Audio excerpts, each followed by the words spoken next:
So today's little project, it's the Friday before Christmas. Ho, ho, fucking ho. I'm going to make a bowl. I've got this piece of wood. Looks like a lovely bit of Padauk actually. I'm not sure what it was. Tends to be by my friendly wood supplier. Kirk, exotic hardwoods. Still 4 years on, or 5 years on, since I first used them, and still never received a dodgy bit of wood. It can't be bad, can it? So that's just over 3.5 inches thick, which is nice. Also, to make things a bit different, where you gone? So, I've got this bit of, I've covered up this. I've got this bit of perspex. Here, and what I've done is I've drawn around the faceplate that goes on the lathe to give me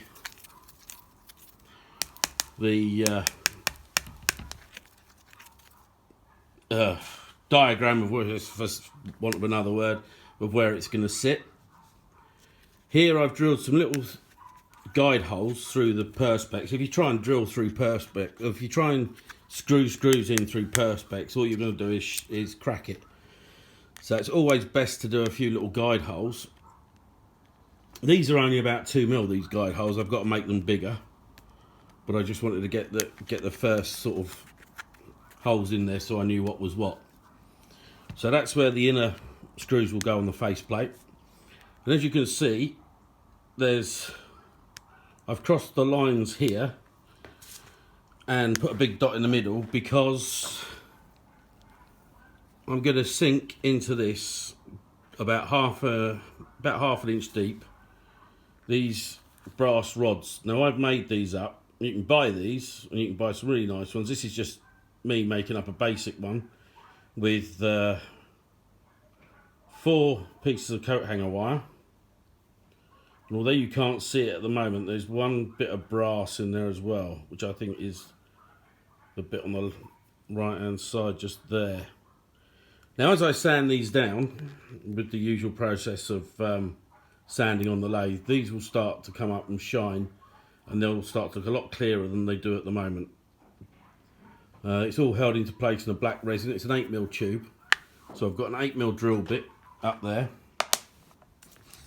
And I've drawn here, a line which is ½ inch down from the top, which will be the bottom. This is the part that I'll screw the faceplate onto. This half inch here is how deep I'm going to sink these pins when I've cut them, and that way I haven't got to carve through 4 different, or 5 as it will be, 5 different pins of 5 different heights within the bowl.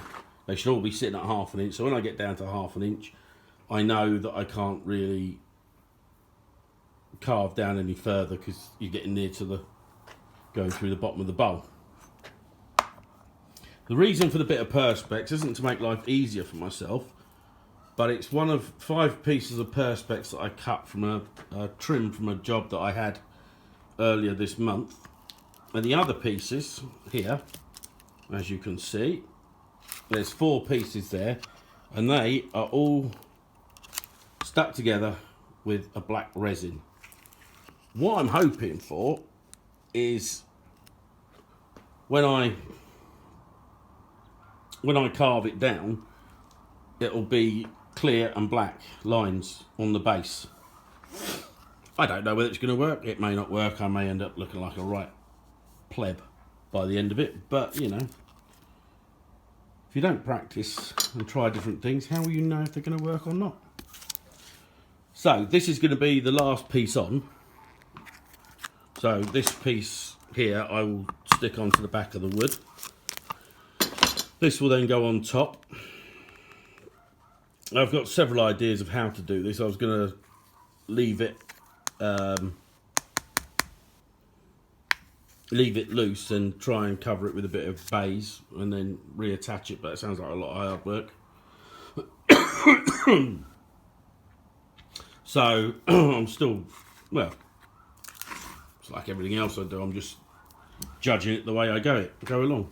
Just make it up as I go along, should I say. So the reason I've marked this line 1/2 inch, I don't know if I've said this before. Just let's be drill. I'm just lowering the table. With this drill, I've got a swizzly bit here. It turns around, all different sizes on it, which means I can actually lock the blade off, or lock the drill off at a certain level. So what I'll do is I'll just pull that handle down to about 1/2 inch, as adjudged by the line that I've drawn on it, and then I will tighten this up, this collar up here, and that will stop it going any further, so each hole will be exactly the same depth. Once I've done that, I'm going to stick the other bits onto here, drill the holes that I need to go through here. Because I'm cutting these pins at 1 inch, I'm going to have it going through the plastic base as well. So once I've drilled the holes here, I just need to glue that on, put this back on, hopefully hit the same places, and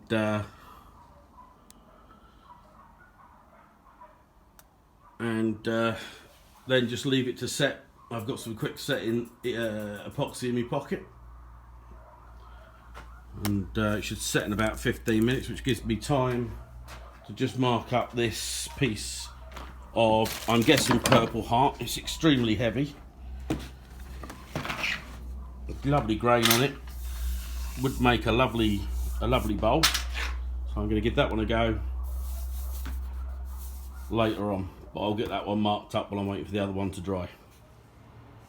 So we're at the next stage now. We've got the piece of wood. It's looking lovely. It's like a lovely piece of wood. We've got it on the lathe. It's attached to the faceplate. As you can see, there's a gap between this board and the faceplate, because I've got 2 metal washers under each screw, because I thought they were going to go in a bit too deep into the bowl. So hopefully they go deep enough into the bowl that see if I can find one of them. So that's the screws we got. As you can see, it comes through the faceplate, probably about there. So you can see that we've only probably got about 1/2 inch into the base of the bowl, which it gets a little bit scary, but then you've got to remember also that this faceplate is now attached with those brass tubes, so it's actually going through 1.5 inches, because it's not going to come apart. It's been glued onto there as well. The perspex has been glued onto there as well, so it excuse me, shouldn't come apart. So that takes me up to the next part, which is I'm going to start trying to get the basic round shape. As you can see, I've taken the corners off again, and then it's just a question of getting it round and stop any vibrations going through the machine from an elliptical wobble. It's going to be lovely, I think, this piece of wood. So I'm going to go and crack on now, because it's getting a bit late. I've been farting around and picking my arse all day doing what seems like next to nothing, although I have been doing bits and bobs. I was hoping to have got this on sooner and got it done today, but I'll have to check on the time, see what the time is. Otherwise the wife will be calling out the air sea rescue to try and find me, because she likes to worry about me. I think she thinks I'm either going to collapse of a heart attack mid wooden object, or I'll cut my arm off on the table saw and bleed to death, and she'll never know. But, you know, you only live once, and what's the worst that can happen?